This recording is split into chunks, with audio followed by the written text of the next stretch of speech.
Guys, so I'm gonna do my everyday solve one question worksheet. Let's get started. What does the digit 4 in 5842 stands for? So basically we did this last previous one.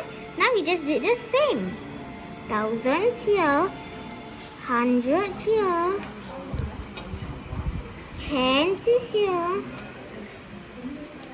and units is here. Okay, so basically we just write down like this, right? We write down here. So 5,000 is in the thousands place, 800 is in the hundreds place, 4 is in the tens place, and 2 is in the units place. So basically guys, this is a tens, right? We're supposed to add another 0.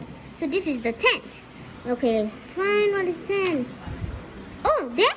3. So the answer is 3. Yes. So thank you for watching my channel. Please subscribe below. Bye-bye.